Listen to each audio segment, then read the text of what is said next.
La capsule numéro 4 de AutoCAD, c'est, je dirais, des outils d'édition qui sont très, très pratiques. Je vous avais déjà montré comment, par exemple, utiliser la paire de ciseaux. Que si je viens en quelque part, là, je vais pouvoir... je pense que je ne l'ai pas activé. OK, là, c'est activé. Si je viens cliquer ici, je vais carrément enlever la ligne. Vous voyez là, entre deux éléments du dessin qui limitent un autre élément, ben, ça va enlever le segment de la ligne comme ça. Bon, ça c'est bien pratique, mais des fois, ce qu'on veut, c'est pas enlever une ligne, mais plutôt de la prolonger. Mettons, si je voulais prolonger cette ligne-là jusqu'à ici, comment je pourrais faire? Ben, pendant que je suis dans ma fonction ciseaux comme ça, si je maintiens la touche Shift sur mon clavier, si je la maintiens pesée, là, puis ça le dit, sélectionner l'objet ou ajuster, ou utiliser la touche Maj pour majuscule pour le prolonger. Donc, en ce moment, je tiens la touche majuscule, Shift, pesée, et là, si je viens sélectionner la même ligne, vous voyez, ça vient la prolonger. Donc, si je clique, ben maintenant, ma ligne, elle a été prolongée jusqu'ici. Je veux, admettons que c'est pas ça que je voulais, ben, le fait que j'ai lâché le bouton Shift, majuscule, bien, je peux venir cliquer ici, et en traçant un trait, quand je lâche ma souris, bien, ça vient enlever le bout de ligne comme ça. Je le refais encore, Shift, je viens chercher une autre ligne ici, et ça vient prolonger jusqu'au prochain élément. Je pourrais... ici, ça me permet pas de le faire. Ça me permet pas de le faire. Ah, voilà. Ici, ça me permet de le faire. Ça va allonger la ligne. Donc, quand je relâche Shift, ben là, je reviens au mode paire de ciseaux. Et là, je pourrais venir passer ici, puis enlever mes traits. Ça, c'est très pratique pour, justement, faire des lignes de construction ou prolonger des lignes et compléter une forme. Là, si je voulais prolonger cette ligne-là ici, est-ce que je serais capable? Je pèse sur Shift, puis ça me dit non. Je suis pas capable de prolonger cette ligne-là. Pourquoi je suis pas capable de prolonger? Bon, je vais sortir de la fonction paire de ciseaux. Je fais échapper. Et là, quand je viens ici, c'est parce que tout ça, c'est un rectangle. Bon. C'est un polygone, c'est une figure fermée. Vous voyez, au complet, ça devient lumineux au complet. Tandis que si je viens ici, c'est seulement la ligne. Donc, ici, c'est des lignes. Comme ça, c'est une ligne. Comme ça, c'est une ligne. Mais ici, c'est un rectangle. C'est un tout. C'est comme lié ensemble. Comment est-ce que je pourrais faire pour désassembler ce rectangle-là? Bon, là, je vais peser sur échapper pour désactiver ma sélection. Si je veux exploser, éclater un élément, bien, je viens le sélectionner. Et là, je m'en vais dans ma barre en haut de ma barre d'outils et vous avez la petite boîte qu'on dirait est en train de perdre ses côtés. La boîte se dit décomposer. Là, je vais cliquer là-dessus. On a l'impression que rien s'est passé, mais regardez, si je reviens ici, j'ai plus de rectangle. C'est juste la ligne qui devient lumineuse, donc si je la sélectionne, c'est juste la ligne qui devient lumineuse. Je pèse sur échapper. Et là, si je reprends ma paire de ciseaux et que je maintiens Shift sur le clavier, et là, je suis capable de faire le prolongement.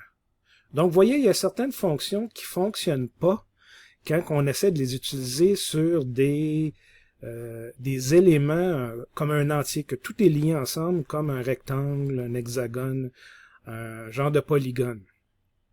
Donc, là, ce que je vais faire avec la paire de ciseaux, je viens enlever le trait. Donc, décomposer, très pratique pour décomposer vos rectangles. Pourquoi, à quoi ça peut servir? Je vais faire échapper. Et regardez ici. J'avais fait un rectangle, mais cette ligne-là, est-ce qu'elle est vraiment nécessaire? Si je pesais sur supprimer, bien, vous voyez qu'il y avait deux traits de ligne ici.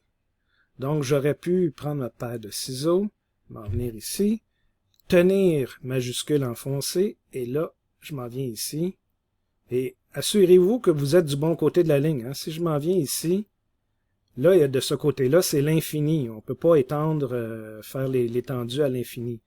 Donc, je suis dans le mauvais bout de la ligne. Il faut que je vienne dans le bon bout de la ligne. Et là, je peux cliquer sur ma ligne. Et là, elle a été prolongée. Je pèse sur Échappe.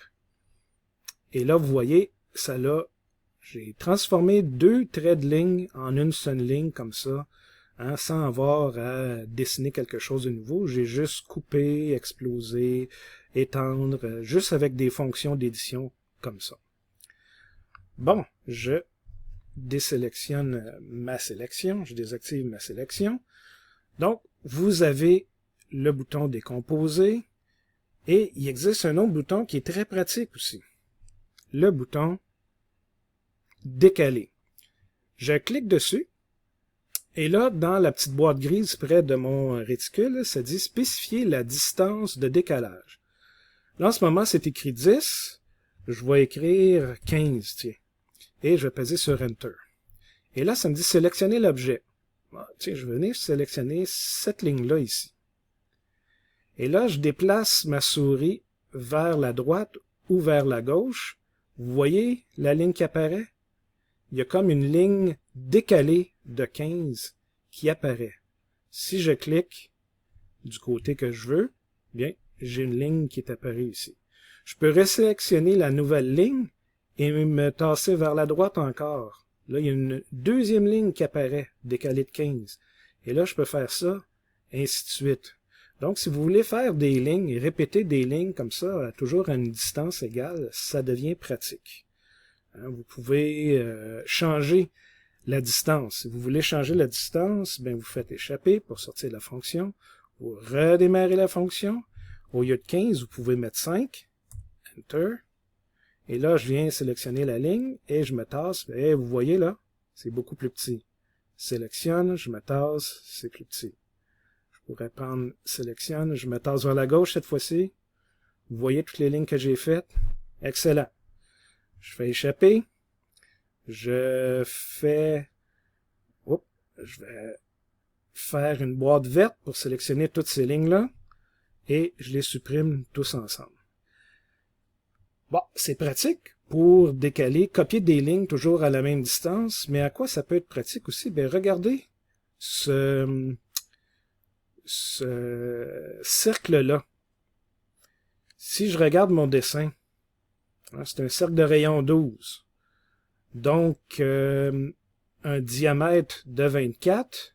C'est quoi l'espace qui reste de chaque côté ici? Hein? Si ça c'est 24, ben c'est 40 moins 24. Il reste 16. Et 16 divisé par 2, ben, il y a 8 ici et 8 là. Est-ce qu'il y en a qui me voient venir? Je pourrais démarrer la ligne ici et venir choisir, décaler. Bon, je démarre. Au lieu de 5, je vais écrire 8, Enter. Et là, je peux venir choisir la ligne ici et me tasser. Et là, j'ai une ligne de décalé de 8. Donc, cette ligne-là devrait être parfaitement alignée avec le cercle comme ça.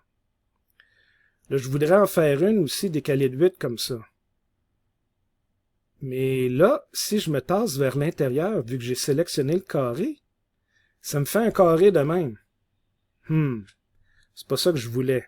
CTRL Z, je veux pas avoir un carré, parce que quand on sélectionne un cercle, ça le décale au complet. CTRL Z, si je sélectionne un carré, si je m'en vais vers l'extérieur, ça le décale de 8. Et comme vous voyez, vu que c'est un tout, ça fait le périmètre au complet. Donc, je vais faire échapper. Comment je fais pour me sortir de ça? Bien, je m'en vais sur exploser et je sélectionne mon carré. C'est maintenant 4 lignes. Est-ce que je l'ai bien explosé? Échapper. Non, je ne l'ai pas explosé. Il faut que je le sélectionne avant. Vous voyez? Vérifiez votre travail. Donc, j'ai sélectionné mon carré et je lui dis, ben, ce carré-là, je veux le décomposer, l'exploser. Donc, je clique dessus et maintenant, ce sont des lignes.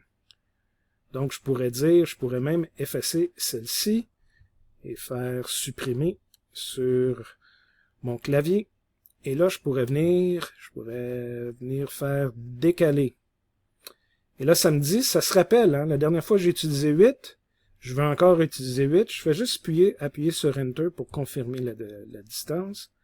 Je peux venir chercher cette ligne-là vers l'intérieur et cette ligne-là vers l'intérieur. Et je peux ensuite faire échapper. Je la sélectionne et je la sélectionne. J'ai 2 lignes de sélectionner. Elles sont en ce moment sur le calque 0. Je vais les mettre sur le calque caché. Et voilà, échappé. Mais mon trou, lui, il s'en va, hein, il passe de bord en bord de la pièce. Donc, les lignes cachées devraient descendre jusqu'à la ligne du bas ici. Comment est-ce que je fais? Ben, je peux sélectionner ma paire de ciseaux. Je tiens le bouton Shift ici. Et là, vous voyez, quand j'approche, ça le prolonge. Parfait, je clique. Et ça le prolonge, je clique. Et j'ai maintenant mes lignes cachées aussi. Je pourrais faire la même chose pour ces lignes-là ici aussi. Mais comme vous voyez, là, vous le voyez pas, je fais échapper. Vous voyez, j'ai un carré. Je vais vouloir l'exploser. Je l'explose. Et là, c'est quoi la distance pour mes lignes cachées? Ben, je reviens ici. Si mon diamètre, c'est 24, ici, j'ai 25, ben, la distance entre les deux, ce qui reste 25 moins 24, c'est 1 mm. Donc, 1 mm divisé par 2, il reste 0.5 mm ici et 0.5 mm là. Parfait. Alors, je vais faire décaler. Au lieu de 8 mm, je fais 0.5. Enter. Vu que je l'ai explosé, je peux faire ça. Je me tasse. Ça, je me tasse. Et c'est difficile à voir, hein? Vous voyez? Je fais échapper. Je pourrais venir sélectionner la ligne ici, sélectionner la ligne là, les changer de calque, les mettre sur caché. Parfait. Échapper. Et là, ma paire de ciseaux, je maintiens Shift, je la prolonge, et vous avez vos lignes cachées pour le trou sur le dessin ici. Donc, ajuster, prolonger, s'il y en a qui n'aiment pas le bouton Shift, si vous regardez ici, vous avez l'option de changer manuellement entre les deux modes, entre ajuster puis prolonger. Donc, on a vu comment exploser des rectangles, on a vu comment décaler des lignes, et on a vu comment ajuster et prolonger. Ce sont des outils qui vont vous servir beaucoup dans la construction de vos dessins.